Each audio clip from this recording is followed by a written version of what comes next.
আমি হলাম এনএসআই, আমি হলাম এনএসআই। আমার বাড়ির উঠানে এই সাপটা এসেছিল, তারপর আমার হাঁসের বাচ্চা 2-3টা খেয়েছে, তারপর আমি ধরছি। আজকে ধরার বাদে আমি আটক করে রাখা ছিলাম। এখন ওই বন বিভাগের লোক যে আসে ইয়া নেওয়ার জন্য। হ্যাঁ ঠিক আছে, এই দেখেন এখন আর কোনো কিছু, এই দেখেন কতটুকু এটা, এই লম্বা কতটুকু হবে?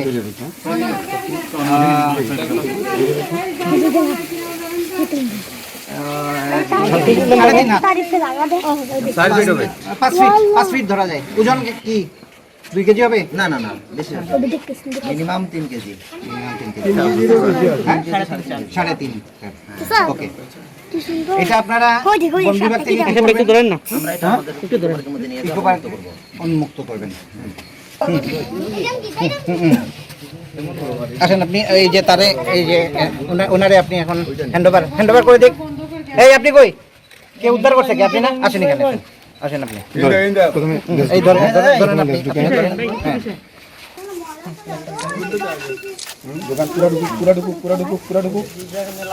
হ্যাঁ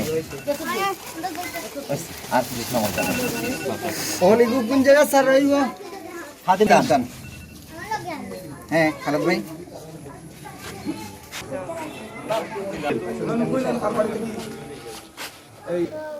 আমি আমার স্যারের কাছ থেকে খবর পাইছি যে বালুচনা বাজারের পাশেই কৃষি ভার্সিটির 2 নম্বর গেটের পাশে একটা অজগর সাপ ধরা পড়ছে।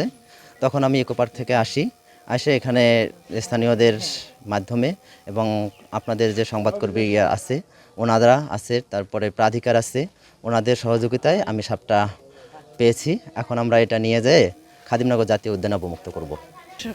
খাবারের সংকটের কারণে ইদানিং দেখা যাচ্ছে যে হিউম্যান ওয়াইল্ড লাইফ কনফ্লিক্টটা দিন দিন বেড়ে যাচ্ছে। যেমন এই সাপটা আজকে হচ্ছে যে জায়গা থেকে ধরা হয়েছে সেখানে অ্যাকচুয়ালি তারা মুরগি হাঁস এগুলো পালন করে। তো দেখা যায় যে সে সাপ যেহেতু নর্মালি ন্যাচারাল খাবারটা পাচ্ছে না, সেই জন্য সে হয়তো বা হাঁস মুরগি ধরার জন্য তাদের লোকালয়ে ঢুকে পড়েছিল এবং সাপ দেখলেই আমাদের একটা টেন্ডেন্সি হচ্ছে এটাকে পিটিয়ে মেরে ফেলা। তবু যাই হোক, লোকটাকে ধন্যবাদ যে সে সাপটা পিটিয়ে না মেরে সেটাকে ধরে রেখেছিল এবং খুবই সুন্দরভাবেই রাখছে। আসার কথা হচ্ছে ইদানিং আমরা দেখতেছি যে আস্তে আস্তে হিউম্যান ওয়াইল্ড লাইফ কনফ্লিক্টটা যদিও বাড়তেছে কিন্তু মানুষজনের মধ্যে সচেতনতাটা বাড়তেছে। সেই জন্য মানুষজন হয়তো বা সাপ না মেরে বন বিভাগে খবর দেয় বা প্রাধিকার বা এরকম যেই সকল অর্গানাইজেশন আছে যেগুলো রেস্কিউ করে সেগুলোতে খবর দেয়, বা আশেপাশের মানুষজন যদি পারে তারাও চেষ্টা করে যে যদি খবর দেওয়া যায় বা বাঁচানোর চেষ্টা করে তারাও। আমরা চেষ্টা করব সবাই মিলে যদি এইভাবে সবাই নিজের অবস্থান থেকে একটু একটু করে এগিয়ে আসি এবং জনসচেতনতা তৈরি করার জন্য সবাই যদি অল্প একটু করে ভূমিকা পালন করি তাহলে আশা করা যায় একটা সময় হিউম্যান ওয়াইল্ড লাইফ ইন্টারাকশনটা কমে যাবে এবং উন্নত বিশ্বের সবগুলো দেশের মতোই আমরাও পাশাপাশি অবস্থান করতে পারব। তাতে বনাঞ্চল কমে গেছে এবং বনে বিভিন্ন বন্যপ্রাণী তাদের প্রয়োজনীয় খাবারেরও সমস্যা আছে, যে সমস্ত কারণে আমরা মানুষেরা বন দখল করে বসে আছি। এই অবস্থাতে বনের প্রাণী মাঝে মধ্যে বাইরে বের হয়ে আসে। এই অবস্থাতে মাঝে মধ্যে পূর্বে এদেরকে পিটিয়ে মেরে ফেলার একটা প্রবণতা ছিল, এটা গণমাধ্যম এবং পরিবেশ কর্মীদের কারণে একটা সচেতনতা তৈরি হয়েছে। বিষয় হচ্ছে এরকম বন্যপ্রাণী বের হয়ে আসলে প্রথমত তাকে তার মতো করে চলে যাওয়ার সুযোগ করে দেয়া, তাকে ভয় না দেখালে সে তার চলে যাবে।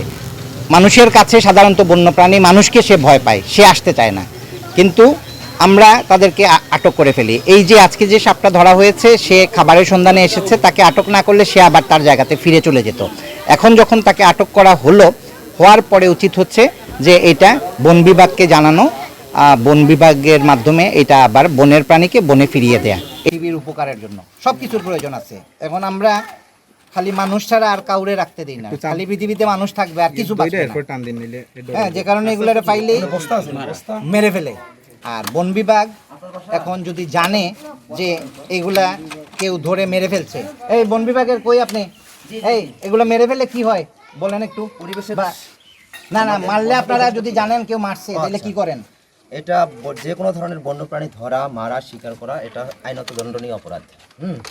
যদি কেউ এটা আমাদের মানে আমরা জানতে পারি, যদি সেই ধরনের বড় ধরনের কোনো মানে ক্রাইম করা হয় তাহলে আমরা তাকে আইনের আওতায় নেই, মামলা করেন আপনি? মামলা করি। আর অনেকে এগুলা ইয়ে করে, ওই যে ধরে বিক্রি করার চেষ্টা করে, এরকম হইলে কি করেন? তখন তার নামে মামলা হয়ে যাবে।